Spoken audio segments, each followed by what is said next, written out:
अर्पावे करा तो एकची धर्म जगाला प्रेम अर्पावे जगी जे दीन अतिपतित जगी जे दीन पददलित तयाला ऊन उठवावे जगाला प्रेम अर्पावे खरा तो एकची धर्म जगाला प्रेम अर्पावे सदा दे अर्थमती विकल जयाना शांतती सकल तयाला ऊन असवावे जगाला प्रेम अर्पावे करा तो एकची धर्म जगाला प्रेम अर्पावे पुराणा व्यर्थ हिनवावे पुराणा व्यर्थ हिनवावे समस्ता बंधू मानावे जगाला प्रेम अर्पावे खरा तो एकची धर्म जगाला प्रेम अर्पावे प्रभूची लेकरे सारी करा सर्व ही प्यारी उच्छते गावे जगाला प्रेम अर्पावे करा तो एकची धर्म जगाला प्रेम अर्पावे असे हे सार धर्माचे असे सार सत्याचे अनाथा प्राणी जावे जगाला प्रेम अर्पावे करा तो एकची धर्म जगाला प्रेम अर्पावे करा तो एकची धर्म जगाला प्रेम अर्पावे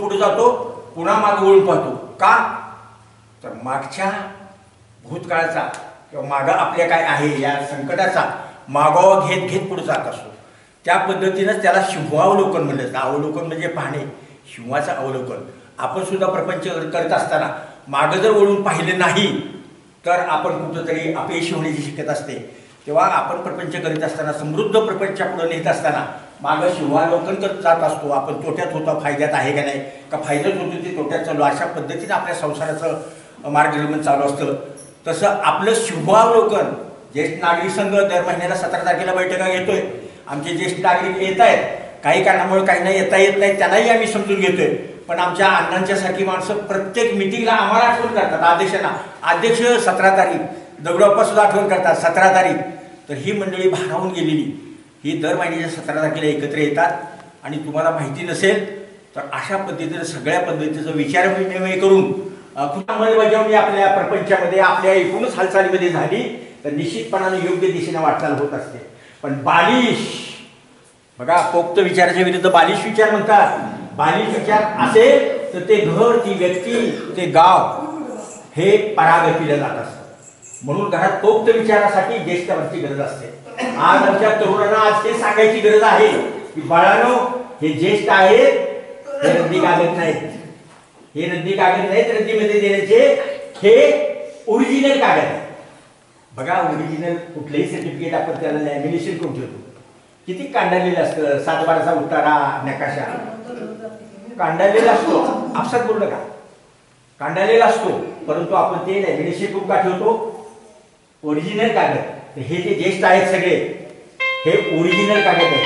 तेव्हा खरं तर आज या ठिकाणी तरुण नाहीत, प्राथमिक स्त्रोमध्ये काही तरुण आहेत. या तरुणांना आपण एकच संदेश द्यायचा आहे की बाबा रे, ह्या ज्येष्ठांना ह्या ओरिजिनल कागदाला तुम्ही जतन करा, कारण ह्यांचा पोक्त विचारच निश्चितपणे तुम्हाला यशाच्या मार्ग दाखवणार आहे.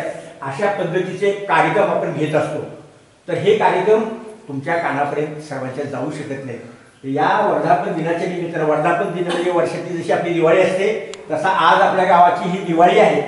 आपल्या गावात हे ज्येष्ठ जे सर्वश्रेष्ठ गावामध्ये असतात प्रत्येक कुटुंबात, त्यांचा हा वर्धापन म्हणजे ही दिवाळी आहे. आणि या दिवाळीला आपण सर्व उपस्थित आहात.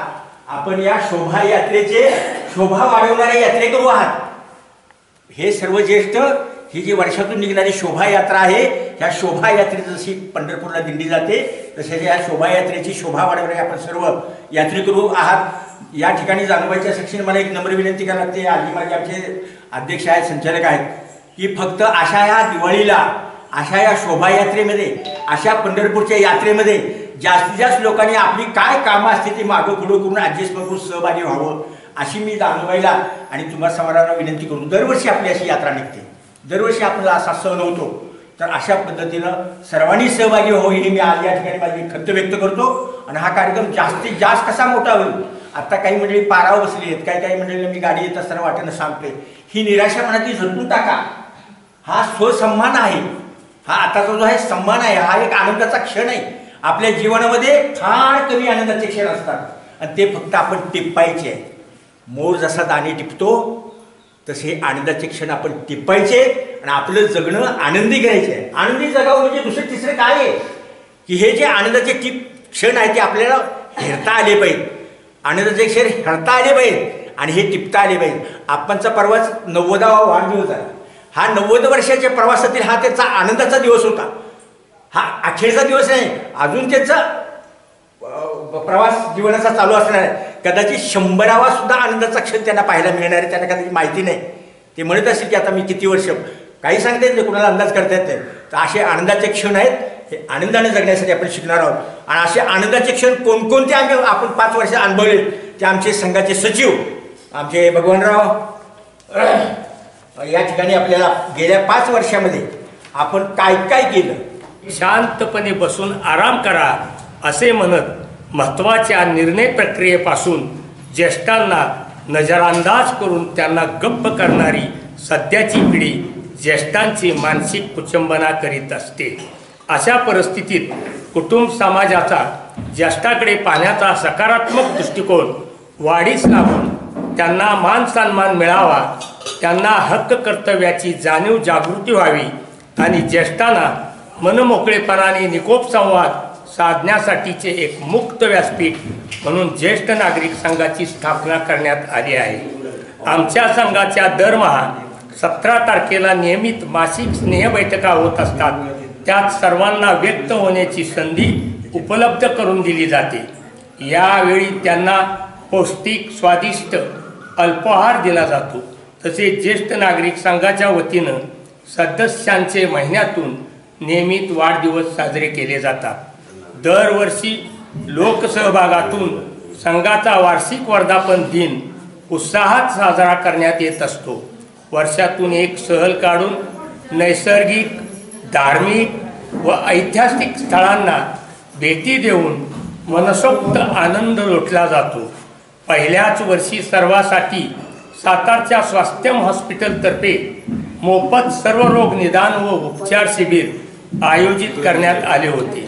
दुसऱ्या वर्षी ज्याने आपल्या वैवाहिक जीवनाची 50 पार केली आहे अशा 46 हयात पती पत्नी जोड्यांचा यथोचित सन्मान सोहळा पार पाडला होता. तिसऱ्या वर्षी कोविड-19च्या काळात सर्व लॉकडाऊन सुरू असताना सर्व व्यवहार काही काळ ठप्प झाले होते. परंतु ज्येष्ठांची सामाजिक बांधिलकी आणि त्यांना गप्प बसू देत नव्हती. ज्येष्ठांनी पुढाकार घेऊन स्वतःचे ₹7,000 घालून दानशूर ग्रामस्थांच्या मदतीने गावातील लोकांच्या आरोग्य रक्षणार्थ महागडे ऑक्सिजन कॉन्सन्ट्रेटर मशीन आरोग्य उपक्रम केंद्रात लोकार्पण केले आहे. याच वर्षी कोरोना योद्धा कर्मचारी तसेच युवा उद्योजकांना प्रोत्साहन देण्यासाठी त्यांचा सन्मान सोहळा घेण्यात आला होता. त्याचप्रमाणे तेव्हाच्या अतिवृष्टीने पूरग्रस्त भागातील लोकांना अन्नधान्याच्या स्वरूपात एक हात मदतीचा देऊन ज्येष्ठांनी आपला माणुसकीचा वसा जतन केला होता.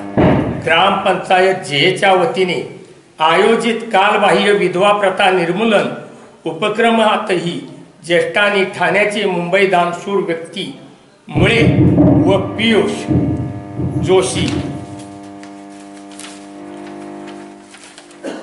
यांच्या सौजन्याने गावच्या 200 विधवावीर मातांना साडी चोळी रक्षाबंधन भेट मिळवून देण्यासाठी प्रयत्न करून सक्रिय सहभाग नोंदवला होता. चालू वर्षी गावातील तमाम ज्येष्ठ मातांसाठी कृतज्ञता सन्मान म्हणून प्रातिनिधिक स्वरूपात 5 ज्येष्ठतम मातांना साडी चोळी स्मृतिचिन्ह सन्मानपत्र देऊन गौरवण्यात आले आहे. यावेळी महिलांच्या सुप्त कलागुणांचा प्रोत्साहन देण्यासाठी केलेल्या आणि उखाणे संगीत गायन स्पर्धेतील विजेत्या महिला स्पर्धकांना प्रशस्तीपत्र देऊन कृतज्ञता व्यक्त केली आहे. भविष्यात गावातील सकल ज्येष्ठांचे आरोग्य अबाधित राखणे आणि त्यांना आनंदित ठेवण्यासाठी आरोग्यम धनसंपदा या ब्रीद वाक्यानुसार अभिनव ज्येष्ठ नागरिक संघ जे कटिबद्ध व प्रयत्नशील राहणार आहे. प्रातःकाळी जागे व्हायचे ते येऊन श्रद्धापूर्वक आपल्या देशामध्ये आपण सर्व पारमार्थिक विचाराची श्रद्धाळू माणसं आहे. श्रद्धापूर्वक येऊन ह्याच्यामध्ये दान टाकत असत. तर अशा पद्धतीनं आमचं काम चालू आहे. आम्ही कुणालाही काही द्या म्हणून म्हणत नाही. आमच्या अध्यक्षांच्या आम्हाला कडक सूचना आहेत आजी माझीच्या कुणालाही मागायचं नाही. हे मागत करी वर्षाचा कार्यक्रम करताना आता कोणीतरी आमच्याकडे येतील मग कुणाला तरी भीती वाटते. अजिबात आम्ही कोणाकडे जात नाही. पण हा पिंगळ्यासारखं मात्र आम्ही 33 कोटी देवांचं नाव घेऊन गावाला प्रदक्षिणा घालत असतो. आणि ही आमची प्रदक्षिणा, ही आमची हाक, ही पिंगळ्याची किंकाळी ज्यांच्या श्रद्धाळूंच्या कानावर जाते ते आपणहून या ठिकाणी येतात आणि आमच्याकडे दान देतात. आज सुद्धा तुम्हाला या ठिकाणी मी त्याचा नामोल्लेख करतो. खरं तर त्यांनी सांगितलं तर नामोल्लेख करू नका, पण या कार्यक्रमासाठी असंच ह्या पिंगळ्याला दान देणारी 2 माणसं आहेत. 2 माणसं म्हणजे काय, त्यांच्या सहज लक्षात आलं दान ज्याला हितून जागा होईल तो दान देतो. तर एकाने आपल्या वडिलांच्या स्मृतीप्रित्यर्थ बघा स्वतः मला फोनवर 2000 रुपये पाठवले. अजिबात मागितलं. मी चकित झालो. माझ्या ध्यानीमनीही नव्हतं. तुमचा हा वर्धापन दिन होतोय, ज्येष्ठ मोठे फार मोठं श्रेष्ठ असं काम करताय, अनमोल काम करताय, तुम्हाला कुठून तरी आमची मदत असावी. 2000 रुपयाची आली. त्याचं नाव आहे, नुकतंच ह्या ठिकाणी बघा पुण्यस्मरणाचा कार्यक्रम झाला गत महिन्यामध्ये. कृष्ण किसन शंकर सावंत यांचा देशरक्षणार्थ असणारा मुलगा आरुण, या आरुणनं 2000 रुपये पाठवले आणि पाठवले डॉक्टरांच्या मोबाईलवर पाठवले. म्हणले सर तो त्या मोबाईलवर मी 2000 पाठवले माझ्या वडिलांच्या स्मरणार्थ. केवढीही वडिलांवर श्रद्धा. अशाच पद्धतीचा माझं गाव, मला त्याबद्दल आनंद वाटतो. एवढा मोठा कार्यक्रम घेतला. कीर्तनकार डॉक्टर होते, त्यांनी अमृतवाणीनं आपल्याला जागृत केलं, जगण्याला बळ दिलं. आणि त्याचाच मुलगा आज या स्वयंस्फूर्तीनं आम्हाला 2000 देतो. हा पिंगळ्याला दिलेलं दान आहे. आणखीन दुसरं इथं दिसत नाहीत बघा, पण त्यांनी होऊन भगवान मास्तर आम्हाला फोन केला, तुमच्या ह्या एवढ्या मोठ्या महान कार्यक्रमाला माझं काहीतरी योगदान राहील. आणि त्या बिचाऱ्यांनी काल या ठिकाणी आपल्याला खाऊसाठी आणले ना, 112 डझन पार्लेज बिस्किटचे पुढे दिले. चहान पाणी ते ही काही चहा पाण्याची वेळ असते, तर त्यांनी 1000 रुपये किमतीचा बॉक्स आपल्याला या ठिकाणी पोच केला. मी धन्यवाद या जाण्या मताला म्हणतो. आमच्या ज्येष्ठ नागरिक वतीनं प्रार्थना करतो की अशा माणसाने आम्हाला जेवढं दिलं त्याच्या 100 पट त्यांना भरभरवून दे. म्हणजे जे मी करतो तेच माझ्या हिशेला येणार आहे. मग चांगलं केलं तर चांगलं येईल, आणि जर चुकीचं केलं तर त्याची शिक्षा तुम्हाला चुकीची मिळेल. म्हणून कधीही ज्येष्ठ नागरिकाला डावलू नये. अजून तरी खेडेगावामध्ये चांगलं वातावरण आहे की ज्येष्ठ नागरिक घरात अडचण असल्यामुळं वृद्धाश्रममध्ये बहुतेक जात नाहीत. आपल्या गावात अजून कोणी पाठवलं वाटत नाही, चांगल्या आनंदाची गोष्ट आहे. परंतु ज्येष्ठांना डावलणं चुकीचं आहे. त्याचप्रमाणे ज्येष्ठांना सुद्धा मी उद्देश करतो थोडासा की आपण प्रक्रियेमध्ये जरी नसला तरी तुम्ही नाराज होऊ नका. 4 शब्द जे तुम्हाला वाटतात की माझ्या मुलांच्या प्रगतीसाठी कामाचे आहेत, तुम्ही त्यांना सांगा, एकदा सांगा. जर त्यांनी त्याचं काय बोध घेतला आणि जर केलं चांगलंच आहे, नाही केलं तर तुम्ही नाराज होऊच नका, त्यांच्यामध्ये ते करतीलच. जर तुम्ही भांडत बसाल की मी सांगितलं का केलं नाही, अजिबात नाही. तुम्हालाही त्रास होणार, त्यांनाही त्रास होणार. फक्त एकदा सांगा आणि सोडून द्या. केलं त्याने ठीक, नाही केलं जे करतं त्यात तुम्ही समाधान माना.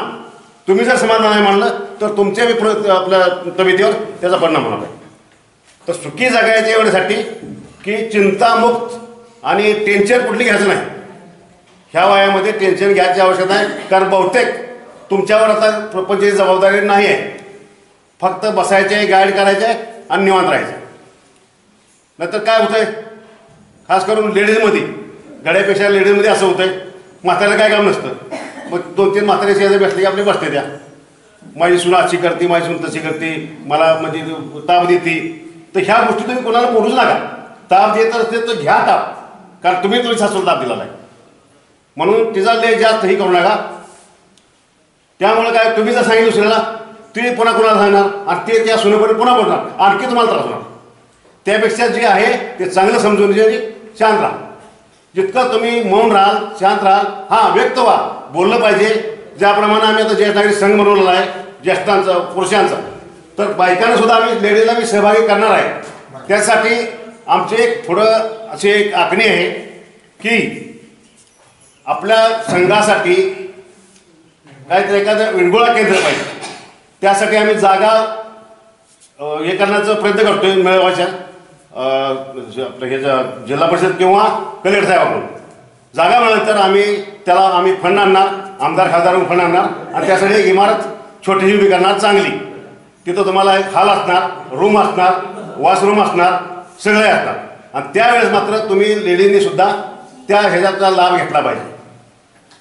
कारण ह्या वयात जो माणूस 70च्या पुढे जातो त्या माणसाला असं वाटतं आता आपलं काय नाही. आमच्या आप्पा तर रोज म्हणून काय नाही दादा आता माझं संपलं नाही. संपायला तुम्हाला टाईम आहे, तुम्ही पिच सोडायचं नाही, बॅटिंग सुरू ठेवायची, सेंचुरी नक्की मारणार तुम्ही. तर मन कमजोर करायचं नाही. बाकी अजून दुसरं, सहली जातात आपल्या ज्येष्ठ नागरिक जे आहेत ते, किंवा आणखी गुरुजी जे सांगतात ते, ज्या लोकांचे इथं नावं लिहितात सहलीला बरोबर, असा आनंद घ्या. आणि प्रत्येक कार्यक्रमाला तुम्ही हजर राहायला पाहिजे, लेडीज आणि जेंट्स सगळे. तिथे काय पैसे पडत नाहीत आपल्याला, या 4 शब्द ऐकायला मिळतात, तेवढा टाइम पास होऊन जातो. आणि एकमेकांची बोलत राहा, आपल्या समवयस्क माणसाबरोबर बोला, 4 शब्द बोला, प्रपंचाबद्दल बोला, इतर विषयावर बोला, पण बोलत राहा. बाकी अजून जागृत केली. एकेकाळी गावामध्ये तालीम, संध्याकाळी जाताना तिथं पैलवान व्यायाम करताना घुमत असत. अलीकडे काळाच्या बदलानुसार पैलवानकीचा हा जो हे आहे, म्हणजे जो स्रोत आहे तो आटत गेला. परंतु त्याला एक नवीन पद्धतीनं पालवी फोडणारा एक आपल्या युवक जन्माला आलेला आहे. आणि त्यानं मानाचा तुरा मी म्हणतो की महाराष्ट्रामध्ये राज्यस्तरीय कुस्ती स्पर्धेमध्ये सुवर्ण मेडल मिळवलेलं आहे. साधी गोष्ट नाही, हे विकत मिळत नाही, हे त्यासाठी पराक्रम करावं लागतं. अशा पद्धतीचा आपल्या गावचा, तुमचा, माझा सर्वांचा आता सुपुत्र, जो एका कुटुंबाचा राहिलेला नाही ठिकाण, तो आता गावचा सुपुत्र झालेला आहे. आणि दुर्दैवानं बघा, माणूस सर्व अवयव असणारा, परंतु माझा हा पैलवान सगळं काय आहे फक्त आपल्याकडे व्यक्त होऊ शकत नाही. त्याचं मनोगत या ठिकाणी आपल्याला ऐकायला मिळणार नाही. पण त्याचं कृतीशील मनोगत जे आहे की मी बोलतो कमी पण करून धावतो, अशा पद्धतीचा राज्यस्तरावर मेडल मिळवलेला आपला सर्वांचा स्वाभिमान, एका कुटुंबाचा नाही तो आता गावाचा, जिल्ह्याचा स्वाभिमान. तिथं त्यानं राज्यस्तरीय कुस्ती स्पर्धेमध्ये अव्वल स्थान, प्रथम पर्वावर त्याला सुवर्ण मेडल मिळालं आहे. तर आपल्या गावाच्या वतीनं आपण त्याचा यथोचित सन्मान करणार आहोत. तर संचालक मंडळ, अध्यक्ष आजी माजी आणि संचालक मंडळ यांनी त्याला लेवलवर, जागतिक लेवलवर चमकावा अशा पद्धतीचे तुमच्या सर्वांचे शुभाशीर्वाद घेऊन, शुभेच्छा घेऊन चाललंय. तर तिचं नावच आहे दिशा. नुकत्याच झालेल्या मुंबई टाटा मॅरेथॉन 42 किलोमीटर. इथून आम्हाला स्टँडवर जायचं म्हटलं तर आम्ही कोणाची गाडी पकडतोय. 42 किलोमीटर नॉनस्टॉप अथक पद्धतीनं धावून 6.5 तासामध्ये ही दिशा, हे भारत कन्या पीटी उषा जणू वाटावी अशा पद्धतीनं वाघिणीसारखी धावलेली आहे. तिचाही संचालक मंडळ आजी माझ्या अध्यक्षांनी शाल आणि पुष्पगुच्छ देऊन सन्मानित करावा असं मी विनंती करतो. सर्वांनी या सर्वांचे ह्या धावणारे कोच यांचे कोच डॉक्टर दयानंद घाडगे तुमच्या गावचेच ते एक सुपुत्र आहेत. ते संपूर्ण महाराष्ट्रातील काही लोकांना मार्गदर्शन करतात. ते बी आज या ठिकाणी त्यांचे डॉक्टरांकडून आलेले आहेत.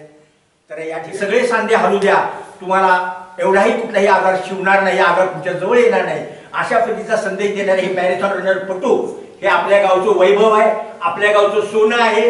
हे सोनं आपण जतन करूया. टाळ्याच्या गजरामध्ये त्याचा सन्मान करूया.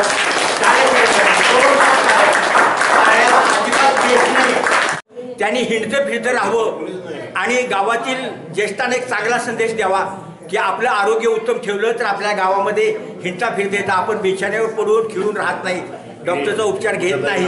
अशा पद्धतीनं 13 कुटुंब आपल्या गावामध्ये आहेत. हा याचा आम्ही शोध घेतलेला आहे. 13 कुटुंब टाटा मॅरेथॉनला 42 किलोमीटरमध्ये बिबट्यासारखे धावलेले आहेत. कामाच्या व्यापातून प्रपंचाच्या तापातून त्यांना प्रॅक्टिसला वेळ मिळत नाही तरी जो अचानक प्रकट होतात आणि बिबट्या बनतात. अशा वर्ष पार केलेल्या ज्येष्ठ मातांचा या ठिकाणी अभिनव ज्येष्ठ नागरिक संघाच्या वतीने सन्मान होत आहे. ह्या ज्येष्ठ माता ह्या गावची स्फूर्ती आहे, गावचा स्वाभिमान आहे, गावची आशा आहे. गावाला योग्य दिशा देणारी ही एक माता आहे. या मातांना ज्येष्ठ नागरिक संघाच्या वतीने सन्मानित करण्यात येत आहे. सन्मान होत असताना सर्वांनी टाळ्याच्या बाबतीत गावामध्ये पेरणाऱ्या आणि गावाला आपल्या कुटुंबाला योग्य दिशेनं वाटचाल करायला लावणाऱ्या ह्या ज्येष्ठ श्रेष्ठांचा या ठिकाणी स्वाभिमानानं ज्येष्ठ अभिनव संघाच्या वतीनं सन्मानित करते येते. भारतामध्ये अशा पद्धतीचा कुठेही कार्यक्रम होत नाही. भविष्यात 5 वर्ष कुठे मला माहिती नाही. तर हे जे सगळं साकारते ह्या सगळ्या माझ्या चमूच्या साह्याने माझा सत्कार घेताना मला आनंद होतोय. आजी माझे अध्यक्ष यांचं मी मनापासून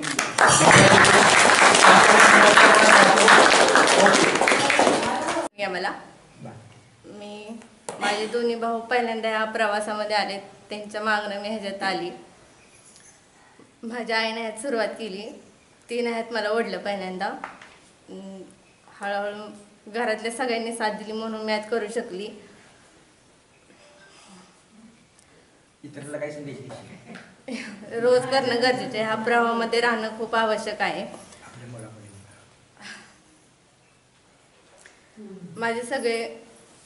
मी सगळ्यांचे आभारी आहे की मला सर्वांनी मनापासून संधी दिली. माझं कौतुक केलं की मी ही करू शकली. त्याच्यासाठी फक्त कारणीभूत आहेत माझे वडील, जे रोज माझ्याबरोबर प्रॅक्टिस करतात मी करावं म्हणून. आणि जे मूळ आहेत ते म्हणजे मार्गदर्शन करणारे डॉक्टर काका, त्यांची मी आभारी आहे. आणि विशेष म्हणजे मच्छिंद्र काका, त्यांच्यामुळं त्यांचं खूप ही सहकार्य लाभलं. त्याबद्दल मी त्यांची मनापासून आभारी आहे. माझे सर्व कुटुंब आणि ज्यांनी मनापासून जे असून उपस्थित असून नसून माझ्यासाठी प्रार्थना केल्या मनापासून त्यांचे मी खूप आभारी आहे. आणि ह्या प्रवाहात राहणं फक्त रोज करणं आवश्यक आहे. सातत्य असणं गरजेचं आहे. तुम्ही जर ठरवलं तर तुम्ही काही करू शकता. यासाठी कुटुंबाचं असणं सर्वात महत्त्वाचं असतं. आणि जे तुम्हाला मनापासून तुमच्यासाठी करतात, प्रार्थना करणारे असतात, असून उपस्थित असून सुद्धा तुम्हाला मदत करतात, त्यांची तर खरंच खूप आवश्यकता असते. त्यांच्याशिवाय तुम्ही काहीच करू शकत नाही. कुटुंब आणि जे लोक तुमच्यासाठी मनापासून प्रार्थना करतात त्यांचं असणं आवश्यक असतं. तर या ठिकाणी अभिनव ज्येष्ठ नागरिक संघाच्या वतीनं आमचा मॅरेथॉन रनर्सवाल्यांचा या ठिकाणी एक कौतुक केलं. एक शाबासकीची थाप आम्हाला ह्या कार्यक्रमाच्या माध्यमातून तुमच्या लोकांच्याकडून मिळाली. नेहमीच अभिनव ज्येष्ठ नागरिक संघाच्या वतीनं नेहमीच आम्हाला प्रोत्साहन कायम आमच्या पाठीशी असतं. आज एवढ्या ज्येष्ठांचे आशीर्वाद आम्हाला मिळाल्यानंतर निश्चित भविष्यात अजून काही चांगलं धावण्याचं चांगलं प्रोत्साहन किंवा चांगली जिद्द या ठिकाणी आम्हाला ह्या कार्यक्रमाच्या माध्यमातून मिळाली.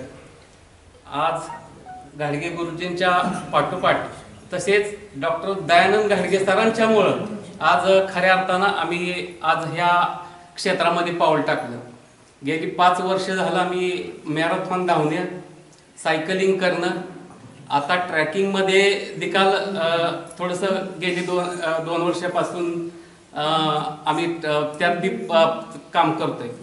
आज डॉक्टर सकाळी कधीही न अनुभवलेला आज अनुभव मी घेऊन आलो की जाताना भीती वाटत होती, पण प्रत्यक्ष केल्यानंतरचा जो आनंद आहे, अजिंक्य ताराचा फोर्ट म्हणजे किल्ला तो दोरीच्या साह्यानं खाली उतरायचा, ह्याचं एक ट्रेनिंग आम्हाला आज ठेवलं होतं. कारण आम्ही आता 2 सिंहगड आणि तोरणा ट्रेकिंग केलं होतं. आता उद्या राजगडला चाललोय आणि 16 तारखेला लिंगाणा आहे. डॉक्टरांच्या माध्यमातून आम्ही ते फोर्ट बी ह्या वेळेला किल्ले आम्ही करणार. लिंगाणा अतिशय टफ असल्यामुळं तो दोरीच्या साह्यानं खाली कसा उतरायचा ह्याचं एक ट्रेनिंग आज या ठिकाणी ठेवलं. आज आम्ही टाटा आज 300हून अधिक सभासद हे मॅरेथॉन धावणे असेल किंवा मॅरेथॉन मध्ये धावतात. फक्त हा एकमेव उद्देश एकच आहे की सर्वांनी निरोगी राहावं, हे एकमेव हा मागचा उद्देश आहे. मॅरेथॉन धावले पाहिजे किंवा सायकलिंग केलं पाहिजे असं काही नाही. पण आता हे वय मला एवढंच सांगायचं की आता हे वय काय तुमचं धावण्याचं नाही, पण थोडं तरी प्रत्येकानं जेवढं जमल तेवढं 1 किलोमीटर 2 किलोमीटर चाललं पाहिजे. जाग्यावर जमत असेल तर थोडासा योगा हालचाल ह्या वयामध्ये, आता तुमचं 75च्या वरचं वय आहे, थोडं का होईना आपलं हालचाल झाली पाहिजे, ही ह्या ठिकाणी मला सांगावं असं वाटतं. अजून भरपूर बोलण्याजोगा आहे हा विषय. बरेच आज ह्या ठिकाणी दिशा नदी काल आज सातारा जिल्ह्यात सर्वात कमी वयात ती धावणारी पहिली धावपट्टू ठरली, ह्याचा एक सार्थ अभिमान आम्हाला आहे.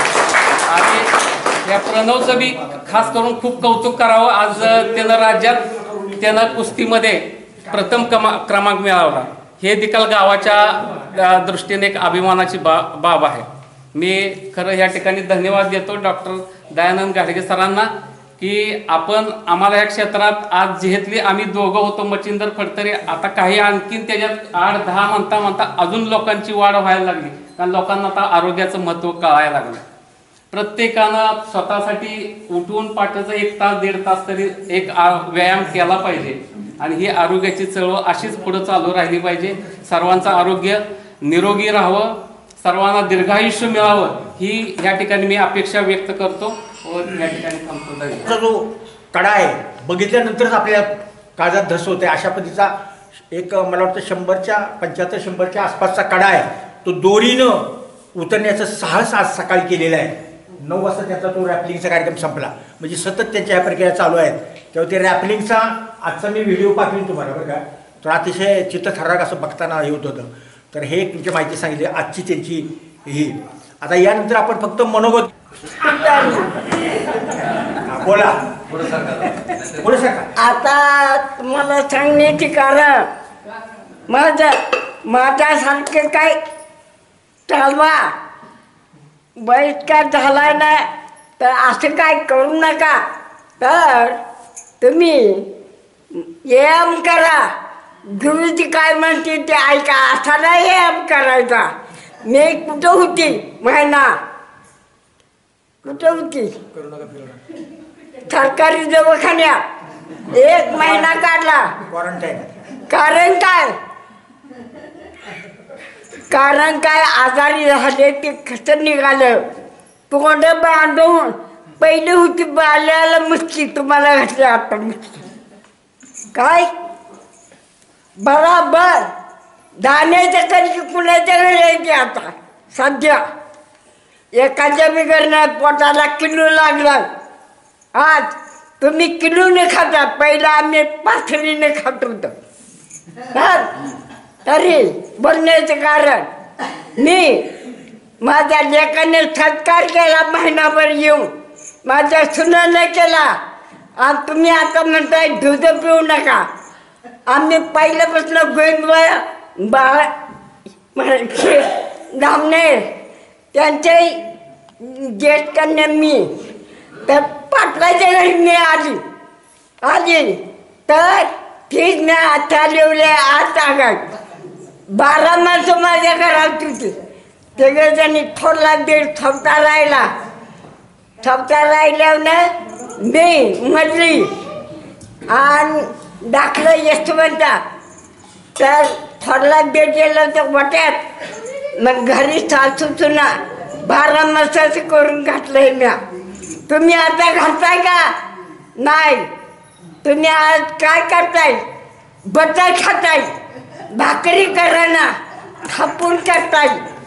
हा आम्ही हाताव केली तर आता उद्या तुम्हाला करून जावते. माझा हात केलाय, टीव्हीला गेलाय. टीव्हीला कुणाला माहिती असेल मी आज मला मटेंडर राहायचं त्यांच्या कार्यक्रमात मला नेले. जे आज मला पळून धावलं होतं, आज आली ती इथं त्यांच्या पुण्यात पळून धावले. माझं काय लय वय बळायचं वय. आता माझ्यावर दांड्या खेड्या काशाला घाटाच्या बघते दांड्या खेड्या. माझं टीव्हीला गेले, कोणत्या मुलकात गेले, कुठनं आलं. आता तुम्ही उभं राहिला. खरं असं माझ्या मने कणकरीत राहा. मोहरात आला आज पंढरीला वाट चालू करा. आज देवळात मी बसताय, भजनाला कुणी येईना, हरिपाठाला कुणी येईना, भजन करीना, झेंडे काढाना. झेंडे कुठे उभं राहिना, रानात पडते, कुठून पडते का? तसं नाही जमत. आज 12 माणसं सांभाळली तुम्ही समजून जावा. माझ्या वाणी माझी कला आधी असतं बघा. आता नाव हायती जमी पण एक दिवस आम्ही किती वाचायची मोजा होत लबाड बोलणार नाही, असं काय चालणार नाही. आणि माझ्याबरोबर आता भागले तर न्या मला भागलं जमते का नाही, भेटणार नाही. पाटलाच्या घरी आली कोरोनाला सगळी माणसं घाबरली होती. कोरोनाला माझ्या घरी खवलीला गेली, खवलीला राहिली. मला म्हणले सगळी मिली. डॉक्टर म्हणलं तुम्ही का चर्मला वेगावाच ती तुम्हाला फोन येते. मेले तिसरीच नाव माझं काय करावं. फिलिक आलेलं तुम्हाला माहिती आहे का? 3 वर्ष गाव बाहेर निघालं. त्यातले आहे मी. माझ्या हातात लगीन तुडा होता. माझ्या डांगड्याला 2 गुळ आलं होतं. आणि जा येत नव्हतं, बोला येत नव्हतं. आता पुन्हा बोलली बरं मी जाग्या होती. पाणी पिण्या माझी वाता गेली होती. मला मारायला मला जगवली. सगळं म्या करूनच नाल्यानं नदीला टाकलं आणि आणखी एवढी माणसानं जगवली मला. म्या आणि खरं म्हणलं तर तुम्ही आता त्या झेंडीच्या मागं राजाच्या मागं त्याला राजा माझ्या पडव्याला शिकलाय कीर्तन करायला. माझ्या पडव्या वरीच वर हरिपाठ केला मी. जेवली नाही. अभंग पाहिजे आम्हाला एक. आणि अभंग म्हणून जाऊ का? एक येता बाई माझे पंढरीचे आई भीमानी चंद्रभागा तुझ्या चिरणीची गंगा इकट्याचाही तो बायावे. माझा रंग निनाचा वे माझा रंग तुझ्या मनी म्हणेला मायाचे धनी.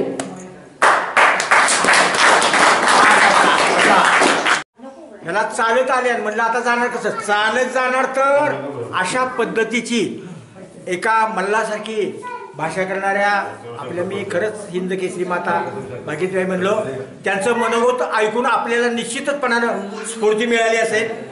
आता आपण बरं का प्रातिनिधिक स्वरूपामध्ये खळाची व्यंकटी चांदो तया सत्तर वृत्ती वाढो भूता परस्परे पडो मैत्री. एवढेच जन्माला आले आपण आपलं कार्य करायचं. घेईन जन्म याच टाकी तुझी चरण सेवा सेवाया म्हणून येणे रोकडे पांढरे नाव द्यावं मला. जीवेश्वराच्यावर पडलेलं आहे आणि आपल्या गावाला एक शौर्याची परंपरा आहे. या ठिकाणी अंकुश फडतरे यांचे चिरंजीव दीपक यांनी या ठिकाणी वीरगळी आहे, शिलालेख आहे, दगडावलं चित्र वाचन त्यांनी केलेलं आहे. मी अत्यंत महत्त्वाची या गावाचा पुराणा इतिहास उजेड आणलेला आहे. तर आपल्या गावाला जे नाव कसं पडलं, सहज कुणीतरी गेले नामकरण केले असलेलं भाग नाही. जिव्हेश्वर मंदिर हे प्राचीन काळातलं इथं आहे. बघा हवं तर कुठं आहे ते, आणि सर्वांनी तिथं दर्शन घ्या की ज्या जिव्हेश्वरांना नाव पडलं ते जिव्हेश्वर. आणि हे गाव आपलं प्राचीन परंपरा असणारं गाव आहे. वीरांची वीरो यशोगाथा आपल्या गावाला आहे. या ठिकाणी आपल्याला माहिती झाली पाहिजे. त्या ज्या वीरगळ आहेत इथं मंदिराजवळ, कोणतं मंदिर ते कृष्णाबाई मंदिराच्या तिथं महादेव मंदिर, असे हे दगडी चित्रावरून वाचन केले. त्याच्या संदेश त्यावेळेला लिखाण नव्हतं. तर असं ऐतिहासिक गाव आहे आपल्या. या गावाची आपल्याला ओळख सर्वांना असेल नसेल तर त्याचा आपण एक पुस्तिका तयार केली की आपण यथावकाश पुस्तिका प्रत्येक घरात कशी पोचेल ते बघणार आहोतच. तर हे ऐतिहासिक असणार आपलं गाव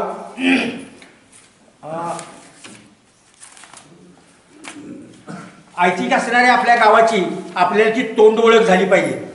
हे गाव आता आपल्या दिवसेंदिवस पूर्वीचं जे होतं ते आता दिवसेंदिवस समृद्धीकडे चालले. आपलं गाव 100% कमांड एरियात आहे. मला वाटतं एक गुंठाही आपल्या गावातला भिजत नाही असं नसेल. तर अशा पद्धतीने आपण प्रगतीकडे चाललोय. पण ही सगळी आहे भौतिक परिस्थिती, प्रगती. पैसा येतोय, पैशात भौतिक साधनं, आपण भौतिक सुखी होतोय. पण आपण आध्यात्मिक सुद्धा परंपरा आपल्या गावाला गेली 50 वर्ष आपल्या गावामध्ये पारायण सोहळा होतोय. आणि या पारायण सोहळ्यामध्ये सर्वजण सहभागी होतात. ज्याला ज्या ज्या पद्धतीने होता येईल अशा पद्धतीचा पारायण सोहळा या ठिकाणी आपल्याला पार पडतो. आणि या पारायण सोहळ्यामध्ये ज्ञानेश्वरीचे वाचन करायला अनेक जण होतात. काही जण ऐकतात, काही श्रोते म्हणून बनतात. तर हे ज्ञानेश्वरीतून आपल्या गावाला एक सांप्रदायिक परंपरा आहे. त्यामुळं आपला आध्यात्मिक विकासाबरोबर बौद्धिक आणि भावनिक विकास सुद्धा आपल्या गावाचा झालेला आहे. ज्ञानेश्वरीचे 18 अध्याय वाचत असताना 18 अध्याय वाचून झाल्यानंतर नेमकं मला काय कळलं आलं का लक्षात, तर कळत असतं आपल्याला. पण प्रत्येक अध्यायामध्ये एक एकच संदेश आहे. तो 18 अध्यायातले 18 संदेश मी काही 2 किंवा 1 मिनिटामध्ये सुद्धा काही सेकंदात एक एक संदेश सांगू शकतो. तर तशा पद्धतीचा पहिल्या अध्यायाचा काय संदेश आहे आणि त्या पद्धतीने मी वागतो का. मी ज्ञानेश्वरी वाचतो पण ज्ञानेश्वरीच्या संदेशाप्रमाणे वागतो का. स्वतःला प्रश्न विचारायचा, दुसऱ्याला सांगायचं नाही तू तसा वागत नाही. स्वतःला प्रश्न, आत्मचिंतन करायचं आणि तशा पद्धतीनं आपल्या वागण्यामध्ये सुधारणा करायचं, आनंदी जगायचं. आपण काय ठरलंय, आनंदी जगायचं. मला सांगा, सगळ्या गोष्टी विकत मिळतात. तुमच्याकडे जर पैसे दिले जा म्हटलं तर तुम्ही एक ट्रक भरून वस्तू घेऊन याल. पण एक गोष्ट विकत मिळत नाही आणि त्याचं कुठेही मॉल नाही किंवा त्याचं दुकान नाही. अशी गोष्ट कोणती, तर अशी गोष्ट म्हणजे आनंद. जगात कुठं दुकान आहे का मच्छिंद्र मला सांगा की या ठिकाणी आनंद मिळतो. अजिबात मिळत नाही. मग हा आपण आनंदी राहायचं कसं, कुठनं विकत मिळायचा. तर आनंद हा आपल्या घरातच असतो. आनंदाचे क्षण मी सांगितलं आपल्या घरात अनेक असतात. अनेकांचे वाढदिवस असतात, लग्न समारंभ, कुठल्याही गोष्टी मी आनंद. दुःखही आपली एक संधी असते. दुःखाने खचून कधी जायचं नसतं. तर हे आनंदी क्षण आपण अनुभवले पाहिजे आणि हे म्हणजेच आनंदी जगणं आहे. ते 18 अध्यायातली 18 वाक्य फक्त मी वाचून जातो. म्हणजे संपूर्ण ज्ञानेश्वरी आपण वाचल्यासारखं त्या पद्धतीने वागता येईल का बघायचं. प्रत्येक वाक्यापासून पहिलं वाक्य असं आहे, पहिला अध्याय, चुकीचा विचार ही जीवनातील समस्या आहे. पहिला जो अध्याय आहे ज्ञानेश्वरी वाचक त्यांच्या लक्षात येईल. पहिला अध्याय जेव्हा तुम्ही वाचता तेव्हा त्याच्यातून चुकीचा विचार हीच आपल्या जीवनातील समस्या असते. आपल्या जीवनातील समस्या अनेक असतात, पण खरी समस्या की आपण चुकीचा विचार स्वीकारतो आणि त्या पद्धतीने वागण्याचा प्रयत्न करतो. तो दुरुस्त व्हावा, पहिल्या अध्यायाचा उद्देश. दुसरं अध्याय ज्ञानयोग आहे. योग्य ज्ञान हेच आपल्या सर्व समस्यांचे अंतिम समाधान. म्हणजे तो ज्ञानयोग आहे दुसऱ्या याच्यामध्ये. तर योग्य अशा पद्धतीने ज्ञान 2 प्रकारचं आहे, 2 द्वय जगामध्ये, योग्य अयोग्य, बरं का. तर योग्य अशा पद्धतीचं ज्ञान आत्मसात करून त्या पद्धतीने आचरण करावं असा दुसरा अध्याय सांगतो. तिसरा अध्याय, निस्वार्थीपणा हाच प्रगती आणि समृद्धीचा एक मार्ग आहे. निस्वार्थीपणा हे सर्वांना कळू शकतं की सगळंच मला असावं असं नाही, मला असावं त्यातलं काही ह्याला असावं असं वाटलं, त्याला म्हणायचं निस्वार्थीपणा. तर अशा पद्धतीची भावना 3रा अध्याय आपल्याला सांगतो की निस्वार्थीपणा हा प्रगती आणि समृद्धीचा महामार्ग आहे. 4था अध्याय सांगतो प्रत्येक कृती ही प्रार्थनेची असू शकते. प्रार्थनेनं वातावरण पवित्र होतं, आपलं अंतःकरण शुद्ध होतं, आपला मेंदू शुद्ध होतो, योग्य दिशेने चालण्याची प्रेरणा देतो, इतरांना कवेत घेण्याची ताकद देतो. तर अशा पद्धतीचा 4था अध्याय प्रत्येक कृती ही प्रार्थनेची असली पाहिजे. प्रार्थनेत फार मोठी ताकद आहे. महात्मा गांधी दिवसातून 2 वेळा 3 वेळा प्रार्थना म्हणत असत. तर अशा पद्धतीने प्रार्थनेला कुणीही कमी समजू नका. दररोज प्रार्थना ही झालीच पाहिजे. 5वा अध्याय सांगतो व्यक्तिमत्वाच्या अहंकाराचा त्याग करा. कधी सर्वसामान्य माणसाचा अहंकार हा शत्रू आहे, फार मोठा आत्मानिशी बघतो.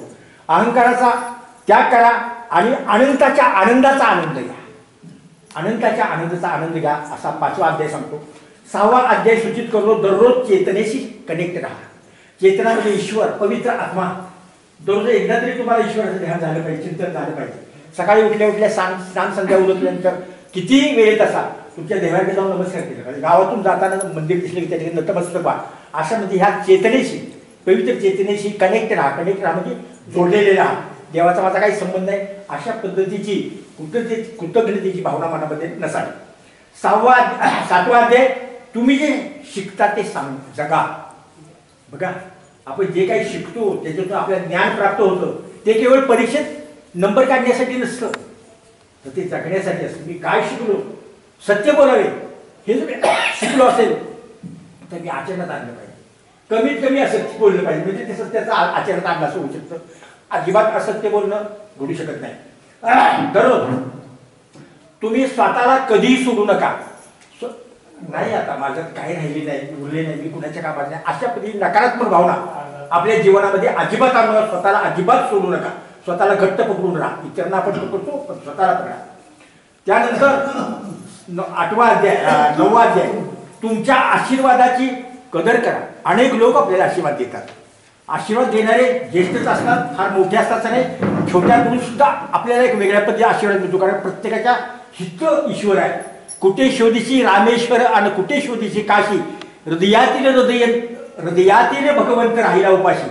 मी ह्या जयमला सो मी नमस्ते फोन होतो. सर मग तू नमस्कार आहे सगळ्याचा. मी तुमच्यापेक्षा लहान कोण होतं ना, तू लहान आहे, तो तुझ्या हित आहे, त्याला मी नमस्कार केलाय, तुला केलाय. हा तर आपण समोरच्याला जे नमस्कार करतो तो त्याच्या अंतःकरणातल्या आत्म्याला, परमात्म्याला करतो. तर अशा पद्धतीची भावना आपण मनात ठेवून राहिलं पाहिजे. अध्याय 10वा सर्वत्र देवत्व पहा. देवत्व म्हणजे काय? मूर्ती अजिबात नाही, पावित्र्य. देवत्व म्हणजे पावित्र्य. पावित्र्य म्हणजे प्रसन्नता. म्हणजे त्या ठिकाणी कुठल्याही षडरिपूचा अजिबात अंश नसतो. 6 रिपू आहेत ते माणसाला दुःख वेदना देणारे, तिचं आयुष्य चिंताग्रस्त करणाऱ्या, रोगग्रस्त करणारे जे षडरिपू आहेत हे 6चे 6 सोडता नाही आले तर एकेकाला सोडचिठ्ठी द्या. तर अशा पद्धतीचा संदेश आपल्याला 10व्या अध्यायातून म्हणजे देवत्व पहा.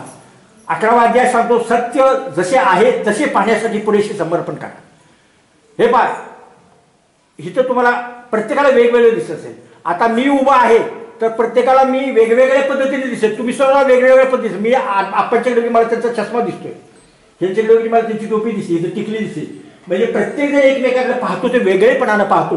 तो वेगळेपणा पाहायला आणि त्याच्यामध्ये आपल्याला पाहण्यासाठी पुरेसं समर्पण करा. त्याची विडंबना करू नका. अशा पद्धतीचा 11वा अध्याय आपल्याला येतो. अध्याय 12 तुमचे मन उच्च स्थानात ग्रहण करा. कधीही एखाद्याबद्दल वाईट विचार त्याचं कधी घर जळलं, त्याची गंज कधी जळलं असं आपण नाही म्हणत. एक सांगतो म्हणजे हा ह्याला वाईट विचार म्हणतात. कुणाबद्दलही कधीही स्वप्नात सुद्धा वाईट विचार करू नका. वाईट विचार करणं म्हणजे ही सुद्धा कृती करण्यासारखं आहे. तेव्हा आपण एकमेकाबद्दल चांगलाच विचार करावा असा आम्हाला 12वा अध्याय सांगतो. सांगतो तुमच्या मनानुसार. 13वा अध्याय सांगतो मायेपासून अलिप्त राहा आणि परमात्म्याशी संलग्न राहा. माया लक्षात तुमच्या, तृष्णा या ज्या गोष्टी आहेत ह्या गोष्टी नियंत्रित करा आणि परमेश्वराशी संलग्न राहा. 14वा अध्याय सांगतोय तुमच्या दृष्टीशी जोडणारी जीवनशैली जगा. तुम्हाला जे चांगलं दिसतंय त्या पद्धतीने वागण्याचा आपल्या जीवनाचा कसा त्याला त्या दिशेने प्रवास चालू करा. 14वा अध्याय सांगतोय. 15वा अध्याय सांगतोय देवत्वाला प्राधान्य द्या, म्हणजे प्रत्येकानं ईश्वराशी नतमस्तक व्हा, अशा पद्धतीचं आहे. आणि 16वा अध्याय सांगतोय चांगले असणे हे स्वतःचं एक बक्षीस आहे. मी तर बक्षिसापेक्षा सगळ्या बक्षिसापेक्षा या दागिना आवडण्यासाठी मी सुंदर दागिना आहे, किमती दागिना आहे. म्हणजे चांगलं वागणं, चांगलं व्यक्तिमत्व असणं, एखाद्यानं वोट टाकून आपल्याकडे एक चांगला भला माणूस बनणं, यासारखं बक्षीस जीवनामध्ये नाही, जगण्याचं सार्थक आहे. हे पहा, परवा बुवानी सांगितलं तिथं कीर्तनामध्ये ते हॉटेल बुवानी, एक भाबडा माणूस होता, पांड्या. तो माणूस वारला की तो प्रत्येकाच्या वेळी मशानभूमीत जायचा आणि जायचा भाबडा माणूस. त्याला काय करते सगळीजण ते आपण बीबी बीबी करतो नाही, असा भाबडा मनुष्य, साधा भोळा. तो जायचा आणि जिथं मशानभूमीत माणसं वेगवेगळ्या ठिकाणी वेगवेगळी बातचीत करत असतात, तो ऐकायचा की तिथली बातचीत ऐकली पुढे जायचं, सगळीकडे बातचीत ऐकायचं 5-6 ठिकाणी. आणि मग काय माणसं पाराखालची, बंडू इकडे आज तू जाऊन आला का, कुठे गेला हा माणूस, स्वर्गात. बरं का, बऱ्याच जणांना स्वर्गात म्हणतात, कधीतरी एखाद्या वेळा म्हणतात. म्हणजे स्वर्ग नरक हे दोन आपण एक काल्पनिक असले तरी आपण मानलेले आहेत या दुसरं, बरोबर. तो ऐकायचा, मग तो साधा, म्हणजे त्याला साधा तुम्ही समजू नका, तो बुद्धिमान होता. तो हे ऐकायचा की हा मनुष्य समाजाच्या कामाचा होता का, कुटुंबाच्या कामाचा होता का, पत्नीच्या कामाचा होता, मुलाच्या कामाचा होता, नातेवाईच्या कामाचा होता, ते सगळं ऐकायचं. त्यावेळेला माणसं बोलतात, मशानभूमीत माणसं दाबक्या आवाजात बोलतात, ते ऐकायचं आणि त्याच्यातनं तो एकच सार बाहेर काढायचा की हा माणूस भला होता. हा गेल्यामुळं अनेकांचे डोळे पाणावलेले आहेत, अनेकांचं हृदय रक्तबंबाळ झालेलं आहे. कुटुंबियाचंच नव्हे, बायकोचंच नव्हे, घरातल्या नातेवाईकांचं नाही, जिथं जिथं ह्याचा मृत्यूची वार्ता गेली तिथल्या माणसाचं हृदय रक्तबंबाळ झालेलं आहे, तो व्यथित झालेला आहे. असं ऐकल्यानंतर तो म्हणायचा असं.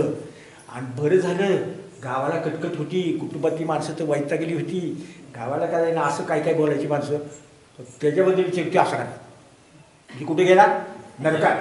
खरं तर तो बंडू जो होता तो एक देवदूतच म्हणावा लागेल. म्हणून फक्त आपल्या वृत्तीमध्ये बदल करावा लागला. मी एक वाक्य सांगतो आणि काय माझ्या समारोपाकडे येतो. काय फक्त आपले लक्ष असतं. आता सुद्धा बघा कार्यक्रम चालू आहे, पण काहींचं जर ते दुसऱ्या काय थांबायचं नसतं. निंदकाचं घर शेजारी बी असतं, वरच्या आळीला बी असतं. तर नावं ठेवणारे चांगलं केलं तरी वाईट केलं तरी नावं ठेवणारे, वाईटला तर नाव ठेवलंच पाहिजे, पण चांगल्याला बी नाव ठेवणे असतात. तर कुणी नावं ठेवली तरी थांबायचं नसतं, कुणी नावं ठेवली तात्या म्हणून थांबायचं नसतं. आपलं चांगलं काम पुढं रेटायचंच असतं. आपलं चांगलं काम पुढं आणि पुढं रेटायचंच असतं. पुढं काय अपयश येतच असतं. सगळं काही करतात प्रत्येकाला बघा, यश अपयशाला सामोरं जावं लागत असतं, परंतु अपयशानं कधी खचायचं नसतं. अपयशानं कधी खचायचं नसतं. गणित सुट्ट्यानं म्हणून पाठी फेकून द्यायची नसते, रीत बदलायची असते. प्रपंच करताना सुद्धा इतरांच्या बरोबर कधी तुलना करायची, आपल्या प्रपंचाची तुलना आपल्या बरोबरच करायची. प्रत्येक जण आपली तुलना लोकांशी करतो, अजिबात नाही. स्वतःची तुलना स्वतःशी करायची नाही. याच्यामध्ये मी कुठं बसतोय ते बघायचं. अपयशानं कधी खचायचं नसतं. जिद्दीचं बळ वाढवायचंच असतं, जिद्द वाढवायचीच असते. नाराजमुळी व्हायचं नसतं. प्रत्येकाला कुठल्या ना कुठल्या कारण नाराजी येत असते, पण क्षणिक असली पाहिजे. नाराज व्हायचं नसतं, नाराजमुळी व्हायचं नसतं. जिद्दीचं बळ वाढवायचंच असतं.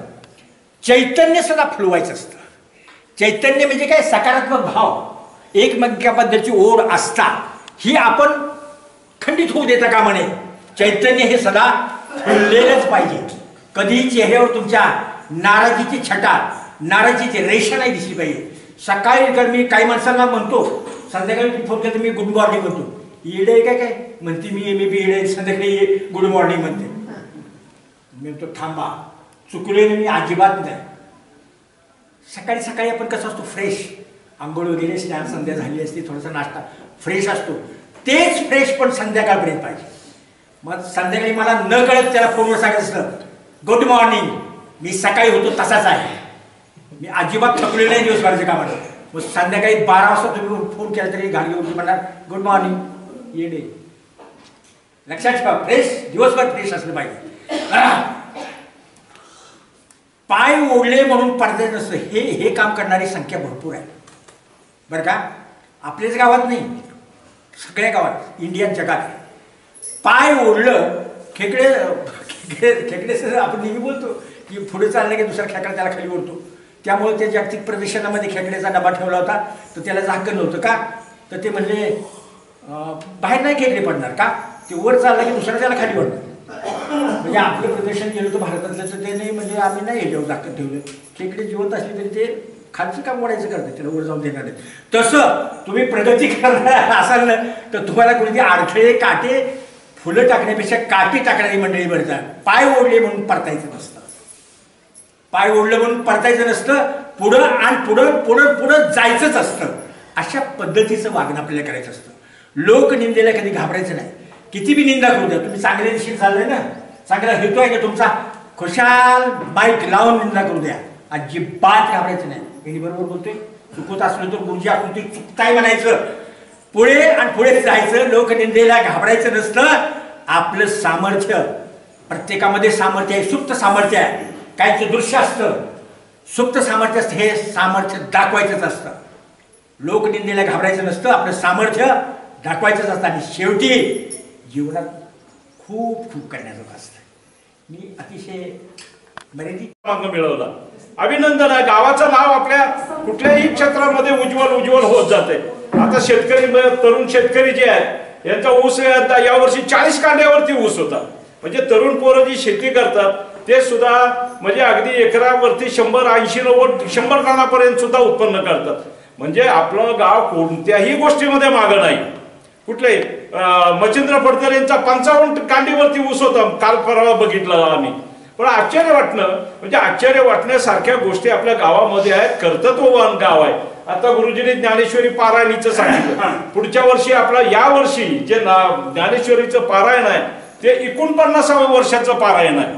आणि 50व्या वर्षाचं जे पारायण आपण गावामध्ये करणार आहोत, त्यावेळेला गावामध्ये 10 दिवस यात्रा भरल्यासारखी परिस्थिती असेल. आजूबाजूच्या गावची लोक येणार, सगळं होणार, मंडप होणार. म्हणजे फार भव्य दिव्य स्वरूपामध्ये 50व्या आपल्याला पारायण करायचं आहे.